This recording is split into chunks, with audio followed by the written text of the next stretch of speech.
আজকে এই অনলাইন ক্লাসে দশম শ্রেণীর সকল ছাত্রদেরকে শুভেচ্ছা এবং অভিনন্দন। আমি আজকে তোমাদেরকে তৃতীয় অধ্যায় থেকে আলোচনা করব। তৃতীয় অধ্যায় হৃদযন্ত্রের যত কথা।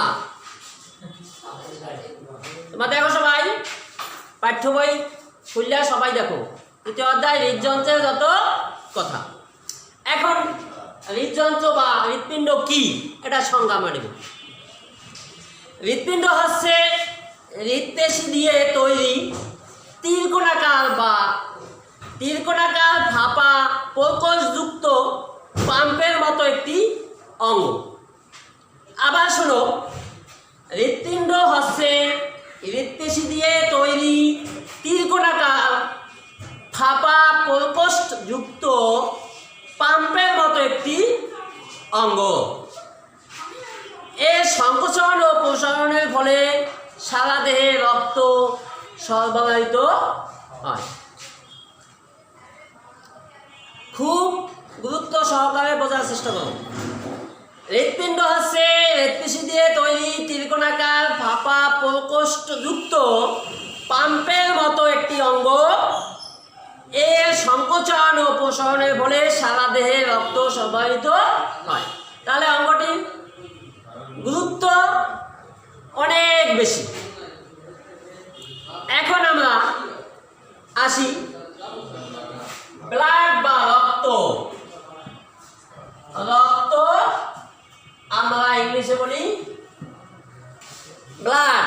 সবাই জানো, প্রাণী দেহে রক্ত এক ধরনের লাল বর্ণের অস্বচ্ছ আন্তঃকোষীয়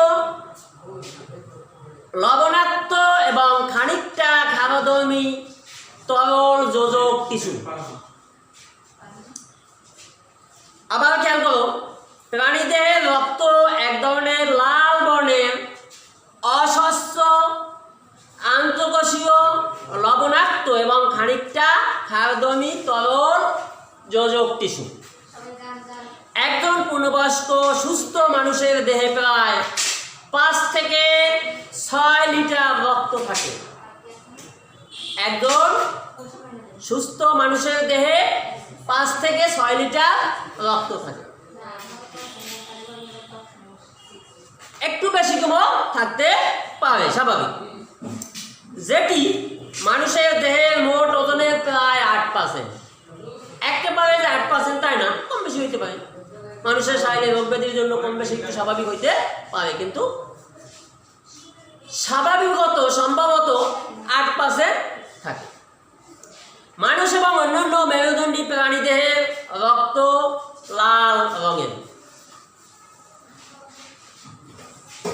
রক্তের রসে লাল রঙের হিমোগ্লোবিন নামে লৌহ গঠিত প্রোটিন জাতীয় পদার্থ থাকায় রক্তের রং লাল। রক্ত লাল হয় কেন? আমাদের রক্ত লাল, স্বাভাবিক প্রশ্ন আসতে পারে। রক্তের রসে লাল রঙের হিমোগ্লোবিন নামে লৌহ গঠিত প্রোটিন জাতীয় পদার্থ থাকায় রক্তের রং লাল হয়। হিমোগ্লোবিন অক্সিজেনের সাথে যুক্ত হয়ে অক্সিহিমোগ্লোবিন যৌগ গঠন করে অক্সিজেন পরিবহন করে। অক্সিজেনের সাথে যুক্ত হয়ে অক্সিহিমোগ্লোবিন যৌগ গঠন করে অক্সিজেন পরিবহন করে। আচ্ছা, এবার রক্তের উপাদান। রক্তের উপাদান। রক্তের উপাদান। রক্তের উপাদানগুলো হলো রক্তরস এবং রক্তকণিকা। একটা হচ্ছে রক্তরস, একটা হচ্ছে রক্তকণিকা। সমগ্র রক্তের 55% রক্তরস। কত পার্সেন্ট? 55%। আর বাকি হয়েছে 45% রক্তকণিকা। 55% রক্তরস এবং 45% রক্তকণিকা। রক্তকণিকা রক্তরসকে আলাদা করলে এটি হলুদ বর্ণের দেখায়। যদি আলাদা করো রক্তরস এবং রক্তকণিকা দুইটা আলাদা করে ফেলো, এটা হলুদ বর্ণের দেখায়। রক্তকণিকাগুলো রক্তরসে বাসমান থাকে। রক্তকণিকা, লোহিত কণিকা, শ্বেতকণিকা, অনুচক্রিকা এগুলো রক্তরসে বাসমান অবস্থায় থাকে।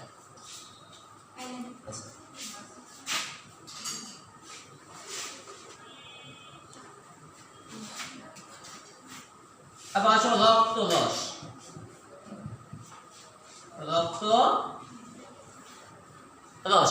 রক্তরসটা কি? রক্তের তরল অংশকে রক্তরস বা প্লাজমা, রক্তের তরল অংশকে রক্তরস বা প্লাজমা বলে। রক্তরসের প্রায় 90% পানি। রক্তরসের 90% পানি। রক্তরস 90% পানি এবং 10% দ্রবীভূত অবস্থায় থাকে। 10% থাকে দ্রবীভূত অবস্থায়। দ্রবীভূত অবস্থায় থাকে বিভিন্ন রকমের জৈব অজৈব পদার্থ। 10% দ্রবীভূত থাকে বিভিন্ন রকম জৈব অজৈব পদার্থে দ্রবীভূত অবস্থায় থাকে। আবার আসো রক্তকণিকা।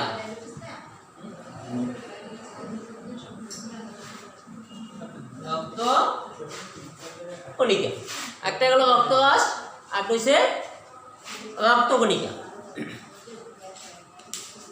রক্তরসের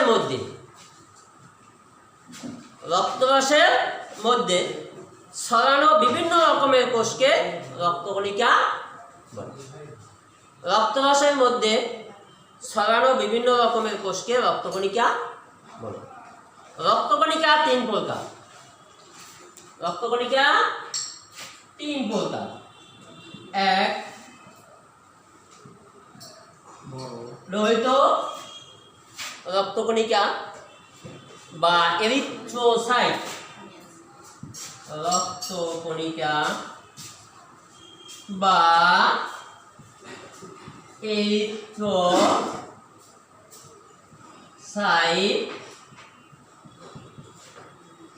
2, শ্বেত রক্তকণিকা বা লিউকোসাইট।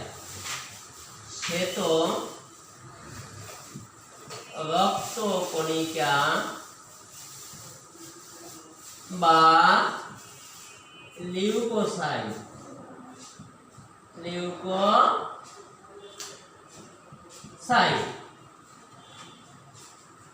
3, অনুচক্রিকা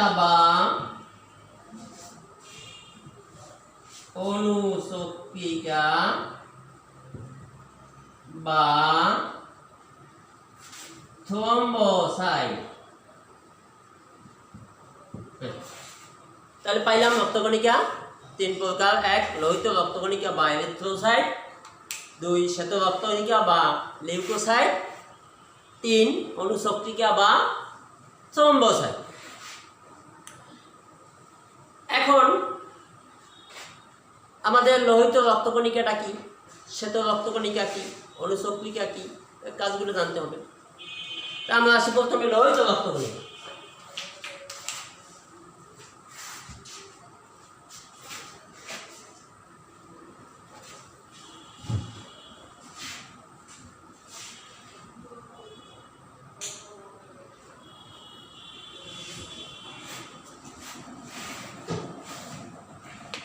লোহিত রক্তকণিকা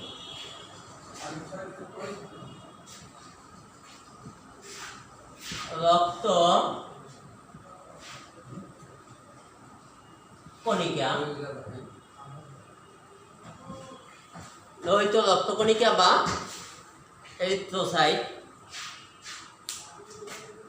মানবদেহে পরিণত লোহিত রক্তকণিকা দ্বি অবতাল এবং চাকতি আকৃতি। দ্বি অবতাল এবং চাকতি আকৃতি। এতে হিমোগ্লোবিন নামক রঞ্জক পদার্থ থাকার কারণে দেখতে লাল বর্ণের হয়। হিমোগ্লোবিন নামক রঞ্জক পদার্থ থাকার কারণে দেখতে লাল বর্ণের হয়। এজন্য এদেরকে red blood cell red blood cell red blood cell সংক্ষেপে বলে আরবিসি। সংক্ষেপে বলে আরবিসি। এটা প্যাথোলজিতে যখন পরীক্ষা করতে যাও, তোমার অসুস্থ হয়ে পড়ো তুমি যখন, তখন দেখা যায় ডাক্তারে বিভিন্ন রকম পরীক্ষা দেয়, টেস্ট দেয়, তখন পরীক্ষার ওখানে রিপোর্টে দেখবা আরবিসি, রেড ব্লাড সেল, এত মানে বড় লেখা থাকে না, থাকে আরবিসি, এভাবে থাকে। মানুষের লোহিত কণিকার আয়ু প্রায় 4 মাস, অর্থাৎ 120 দিন। আয়ু 4 মাস বা 120 দিন। এর জন্য 4 মাস পর পর একজন সুস্থ মানুষ রক্তদান করতে পারে, যাতে তার শরীরে কোনো সমস্যা হয় না। কারণ 4 মাস পর পর তো সেলগুলো মারা যায়, 4 মাস পর পর কোষগুলো মারা যায়। এই জন্য 4 মাস পর পর রক্তদান করা যায়, তাতে কোনো সমস্যা হয় না। এবছর কাজ লোহিত রক্তকণিকা প্রধান কাজ হচ্ছে প্রতিটি কোষে অক্সিজেন সরবরাহ করা, মূল কাজ প্রতিটিতে অক্সিজেন সরবরাহ করা। 2, নিষ্কাশনের জন্য কিছু পরিমাণ কার্বন ডাই অক্সাইডকে টিস্যু থেকে ফুসফুসে বহন করে। তাহলে আজকে আমরা লোহিত কণিকা পর্যন্ত আলোচনা করলাম। পরবর্তী ক্লাসে শতকণিকা অনুচক্রিক আলোচনা করব। তাহলে তোমাদের বাড়ির কাজ থাকবে হৃৎপিণ্ড কি, হৃৎপিণ্ড কি, 2 রক্ত কি, রক্তের উপাদান গুলো কি কি, 3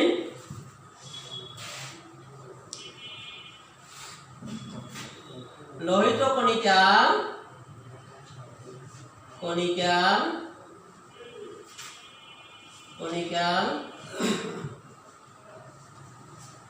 কাজ লিখো। ঠিক না? তুমি এগুলো বাসায় মেইন বই থেকে সুন্দরভাবে পড়বে। এই বলে আমি আজকে ক্লাস শেষ করছি। সবাইকে অশেষ ধন্যবাদ।